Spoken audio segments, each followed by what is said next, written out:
I have a great idea. Steam has their sale going on right now. Why don't we go ahead and just buy a new game, and then we can benchmark it on several different computers and see how well a new game ends up across a couple of different platforms. Let's get Jedi Survivor. Yeah, let's about that.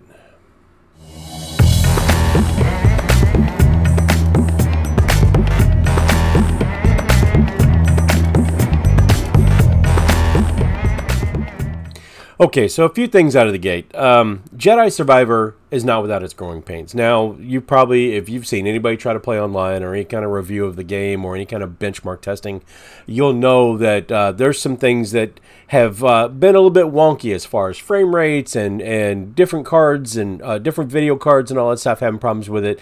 Different settings on, say, Fidelity FX, the super resolution that AMD uses, or some things, just a variety of things that are a little bit bulky with this title to begin with. I decided what I was going to do is I was going to test this across a couple of different things.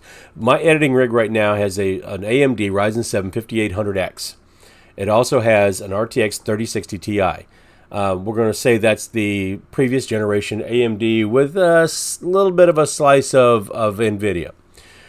The other rig that I'm building or in testing before it becomes my editing rig has an Intel i7, Core i7 12700KF, and it currently has an Intel A750, Arc A750 video card.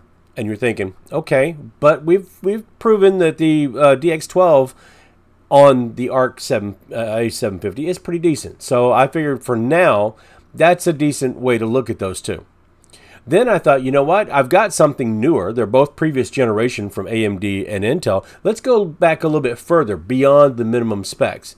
Now, I'll go ahead and put the minimum specs up on the screen here, but I figured I would dip just a little bit below that, maybe a lot below that, to kind of see what that looked like and if we can get that to run on other machines, or if it was just going to run horribly, or what was going to happen. That's where we ran into more than one problem. So according to EA, their minimum specs for this title, Jedi Survivor, the Star Wars Jedi Survivor, is a 4-core 8-thread. They prefer a 7th gen during that 7700 or 70, probably, yeah, 7500 or 7700 or something like that, and at least a GTX 1070 or some kind of equivalent, RX 580, 1070, an RX Ryzen 5, I believe it was a 1400 they might have listed. So 4-core 8-thread, fairly new. And what I was going to test is the notebook computer that I've got that has a 7300 in it. I believe it's a 7300 HQ or something like that.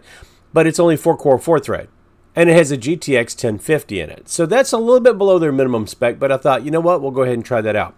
What I thought I would also do is the old Optiplex that I've got that has a 4670 in it, and currently rocking a little bit younger video card with AMD's RX 6400. We thought, hey, we'll go ahead and try that. Those are the minimum specs. I'm not talking about the recommended specs. They're a little bit higher, but I figured I would go ahead and try those 4 settings to see what we could get out of a decent run and what would look okay. Now, I didn't really have much of a problem out of the first set, except for the fact that the menus are still so buggy and so hard to manipulate, and just when you click on something it doesn't click, or you have to like press and hold and select and like a couple of different things. It's really It is a pain. The menu system is a real pain. And trying to get back out of something, you get stuck in menus. And so you can't get back out of something once you've already gotten there. Unless you go forward to go backwards. You have to make a choice to go backwards. I noticed this when I got to one of the first checkpoints where I was trying to add to my skill tree, that it wouldn't let me just cancel out of that. I had to select something to be able to get back out of it. I'm like, all right, whatever. And then trying to get out of the game itself was difficult. So, I mean, there were some issues and some problems with their menus. So EA, please, get with whoever's doing. I mean, I know that there's been a little bit of adjustment there, and I know there's been some things in the works. That's user experience is in the toilet if you can't get through the menu screens. That's a basic. I went ahead and tested the Ryzen 7 5800X and the RTX 3060 Ti. Got numbers on that. Also got numbers on the 12700KF that has the ARC A750 in it. And believe it or not, those numbers were comparable. They were not too bad. Talking about last generation of the CPU in both cases, and relatively new video cards. It's the previous generation for the NVIDIA video card, and it is what is now current generation for Intel. All kind of mid-level, midstream.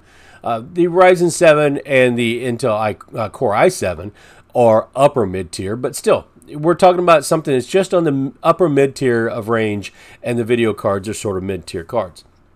Ran okay, averaging about 60 frames per second. But let's look just a little bit deeper at that. Now, I'm throwing up, I was going to make charts, and I said, no, we're not going to do that. I went ahead, as I was working on this, there were some things that I found, and I'm just going to give it to you like I started putting it in. I modified it a little bit so it's easier to see the screen, but we'll go ahead and show you. Both of these were comparable. Both of these were very comparable, getting over 60 frames per second. We did it in 1080p, I'm sorry, we did it in 1440p high. I went ahead and the native resolution on the screens that I was using was 1440, so that's what we did.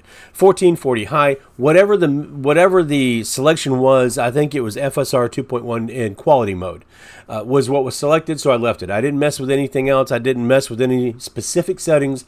I just ran with what brung me, and I went ahead and did that on both of these systems. 1440p high, did all right. Got over 60 frames per second, and I did a couple of runs on each one. Now, I did more than that, but there were shorter runs, longer runs, and what I did is I took 2 of the longer runs from each one and just kind of compared them. All the numbers were similar. They weren't very different at all.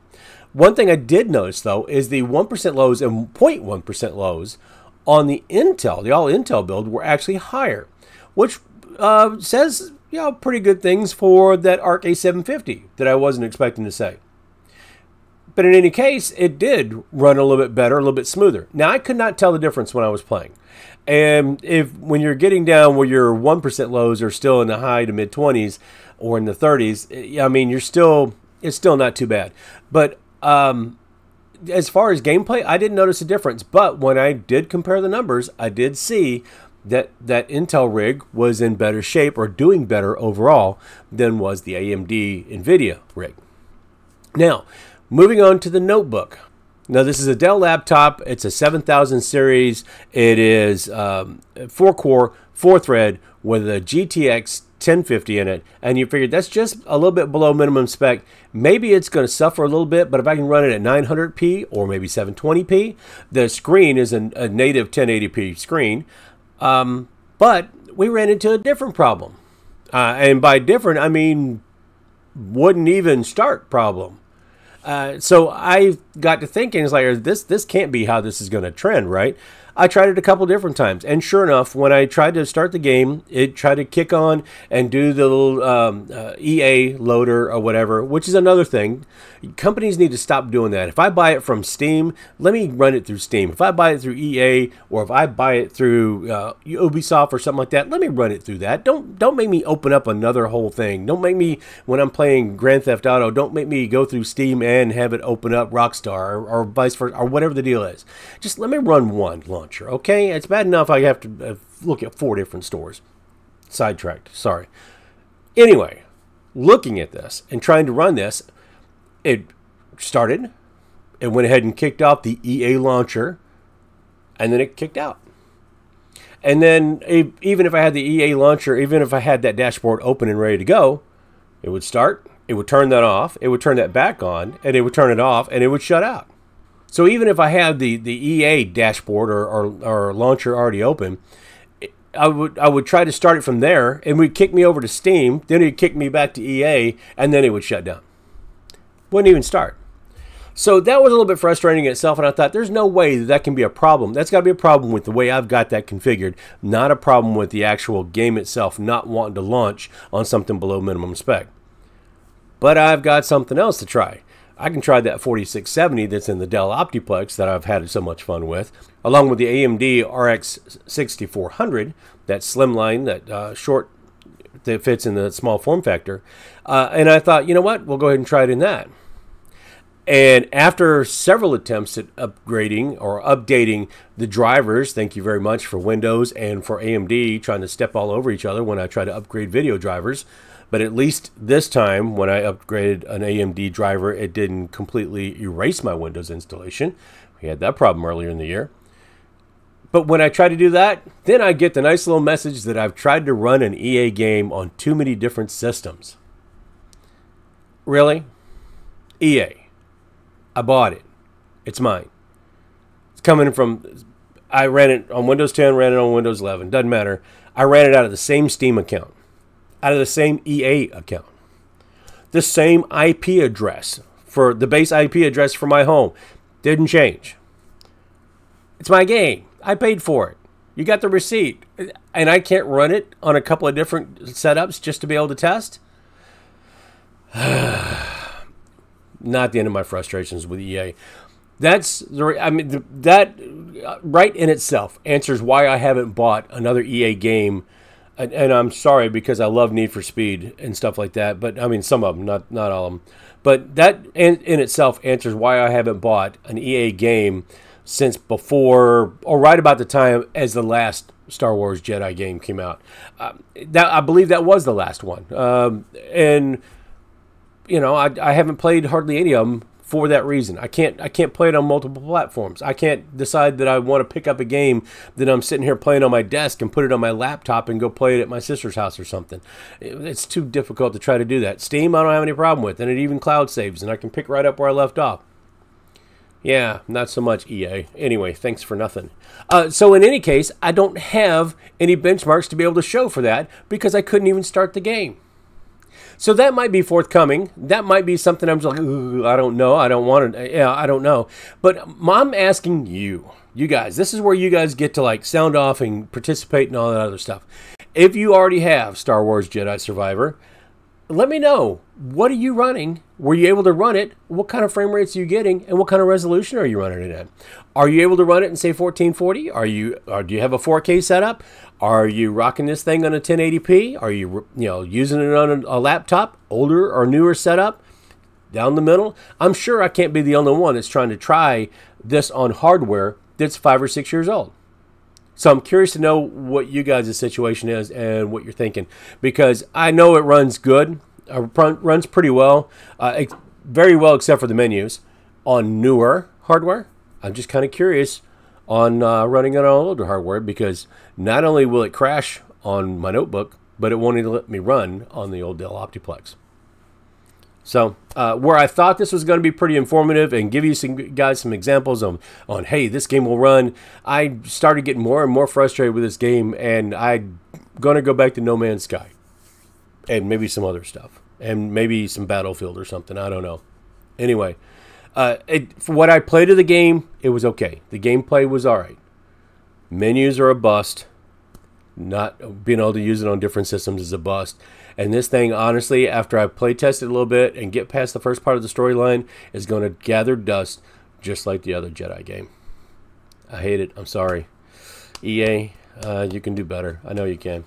Anyway, that is all I have for this time. If you found this at all entertaining, at all informative, at all enjoyable, throw me a like. If you're not already subscribed, please do. I'm really trying to push to get to 1,000 subscribers. I can't do that unless I hit 750 first, which I'm really close to. So if you're not already subscribed and you can help me get over 750, I sure would appreciate it. Don't forget to visit me on the other socials, on my buymeacoffee.com, where it's my blog, where it's non-tech related. I have a tech related blog where I'll probably go ahead and mention some more, or the testing that I did on this will probably be in a story on that. The YouTube, the gaming channel, ThatPaulGuyGaming. Right now, I'm trying to get out of the No Man's Sky expedition, so there's going to be a lot of videos on that. But soon, I'll start to explore some other stuff, and maybe we'll talk about what free games are available on Thursdays on the Epic Game Store and things of that nature. And I'm streaming over on that Purple channel occasionally too. So I got my hands full. I got a lot of stuff going on. But if you don't do any of that, if you don't subscribe or hit me up on the other socials or anything, please just do me one favor. And let's be good to each other. smile, wave, hold the door open. I ask you guys every time, and I get some really, really good feedback from you guys, and it's awesome. It's amazing. I've even gotten some people that have gone over and read my blog and have contributed on buymeacoffee.com, and I am very, very grateful for that. And yes, Alan, I saw that. Thank you. That's awesome. It makes me feel wonderful, and I certainly appreciate it. So be kind to each other, be good to each other, and until next time, when I get myself into something besides Jedi Survivor, I'll see you later.